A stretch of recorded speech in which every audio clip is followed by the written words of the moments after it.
1430 AM and 1073 FM WRDN. I'm Brian Winnikins. This is the WRDN Morning Farm Report. And joining us this morning is Kim Coe. She is a Consumer Insights Manager with Dairy Farmers of Wisconsin.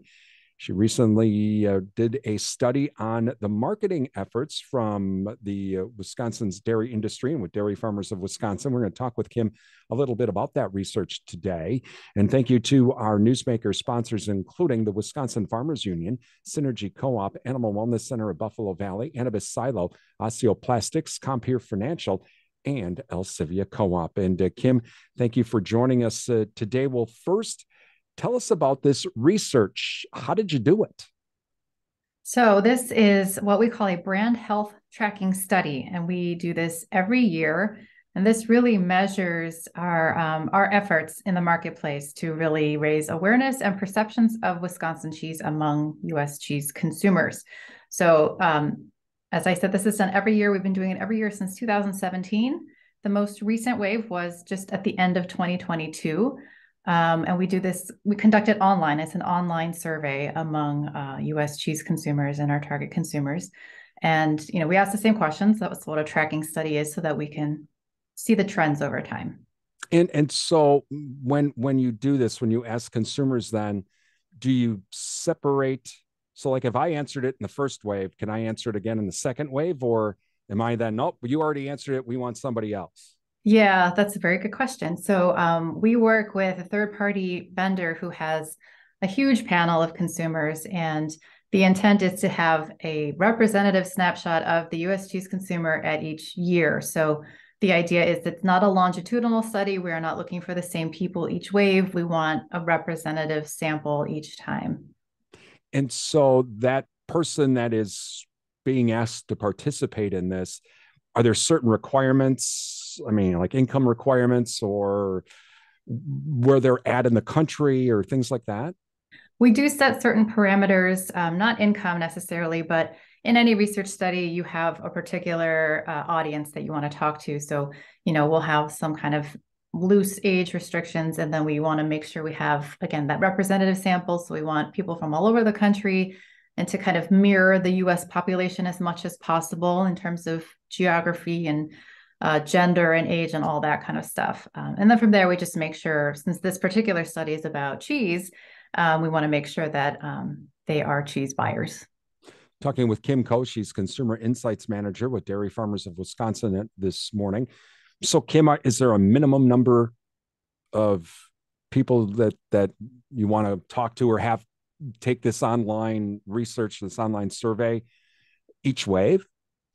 The bigger, the better. The more people you talk to, the more reliable the data. So this study we have a couple thousand people that we talk to every year. So we make sure it's as robust as possible. And so when they do this, does the research firm that you use, do they just kind of like they have the big list? All right. And then they have the list of, okay, these are all the people that match the parameters we're wanting. So then do they just have like a random pick or, to pick people out of the list that's going to be able to, that fits what you're looking for? Yeah, so they have, obviously the vendor has any number of surveys for any number of clients going at the same time. So kind of what they call a screener, which is the upfront questions to make sure we're talking to the right people, that goes out to, sometimes they can target if they know you want a particular kind of person, but they'll send it out wide, and then whoever qualifies, it's random, yes. They do send it out to a random sample of people. And then once they qualify, they are then taking the survey. Do you know, Kim, how many questions are asked and kind of like what kind of information you're looking for than just, yes, I buy Wisconsin cheese because I like it? Right. Yeah. Well, I don't know the number of questions, but it's about a 15-minute survey. That's pretty much how we quantify it to make sure that we aren't taking up too much of their time. Consumers do get bored and tired if the survey is too long. So, and then in terms of the types of questions, this is a brand health tracking study, it's a pretty standard type of study that a lot of brands and companies do to really as I said, to measure awareness and perceptions of your brand. So we ask questions such as awareness, like I said. So one thing that is really a great result for us, we ask consumers to name any state or origin that they can think of that produces cheese. So this is, we're not giving them a list or a prompt or anything, just open-ended. Name all the states and countries that you can think of. And Wisconsin is named by 62% of US cheese buyers. The next highest origin is only 33%. So, and that's states or countries. So just, states in the US and also international countries. So obviously that's a huge, huge gap between us at first place and second place. That's darn good. That's something that is obviously you definitely have to be happy about. In the questions, do you also ask consumers about their concerns, i.e., how's the cheese made? How is the milk, processed? How is it organic? Is it conventional? What about animal health? Do you ask about that part of it too to see if they have concerns? Not in this particular study. This is very much focused on cheese and how they perceive cheeses coming out of Wisconsin. That's other research that is, of course, very important, but that's a different study that we do. In some of the other results, apparently that cheese badge is important to consumers, I understand.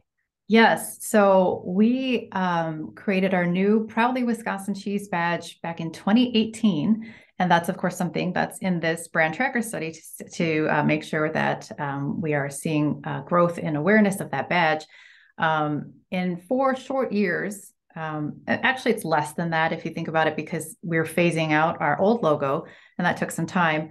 But as of this most recent wave of this research, we have 54% recognition, which when you're starting from basically nothing in just a few years, that's pretty significant. Our team here has been working diligently with the cheese companies to really get that badge on as many cheese packages as possible. And then, of course, our marketing team uses the badge in all of our communications and promotions. So there's a lot of effort that went behind that, and it's really showing in this research that it's getting out there. Talking with Kim Coe, Consumer Insights Manager with Dairy Farmers of Wisconsin this morning. Kim, for those consumers that said they haven't been buying Wisconsin cheese, or they haven't bought Wisconsin brand cheese, we obviously the hope is that we can get more customers. That obviously, and you want to be able to see that. Were there results on that where people were like, I haven't bought Wisconsin cheese for whatever reason, but I'm thinking about it? Yes. So a lot of people do purchase Wisconsin cheese, which is wonderful news. But back to, building on the awareness, so you first ask awareness, but that's all part of kind of the consumer purchase cycle, right? So if you're a brand or a product, obviously first step, you need to make people aware of your brand or product. And then from there, you go into consideration, because of course, you're not the only brand or product out there, right? You might be in a group of brands that any consumer is considering. And then from there, you go to actual purchase, where they select from within that consideration set what they actually end up buying. So this last level of the cycle, the conversion from consideration to purchase, we are at 80% among our target audience. So that means out of every 100 people who have us in their consideration set, 80 of them are saying they went on to actually purchase a Wisconsin cheese. 5 years ago, we were only at 44%. So again, obviously a big difference in that. Wow, that is a big difference. And as we in future morning farm reports, we're going to be talking about what some of this stuff means for Wisconsin dairy farmers as well. And so be listening for that. Kim, I guess before we let you go, and maybe this is for Suzanne about what all this means, that conversion change. Mm-hmm. Was there any particular reason given that the research showed? Was it just quality, or it's that new label, or a combination thereof that consumers said, this is why I want to do it? Well, yeah, so we can't tie that to any one thing. Again, this tracker really measures the culmination of all of our efforts, but that purchase cycle is, again, a very standard metric. And so we know that a strong conversion from consideration to purchase really means that we are connecting with the consumer and that our brand or product is fulfilling a need within the marketplace. So when you're deciding between a few different products, you eventually eliminate options until you decide on one to buy. And it's based on this strong conversion. It seems we're managing to check all the right boxes for these cheese shoppers, so that we're clearing that hurdle from consideration to purchase for more people. A lot of folks wanting Wisconsin cheese, and that is definitely some great news for Wisconsin dairy farmers. That's Kim Coe, Consumer Insights Manager with Dairy Farmers of Wisconsin. You're listening to the WRDN Morning Farm Report. Perfect.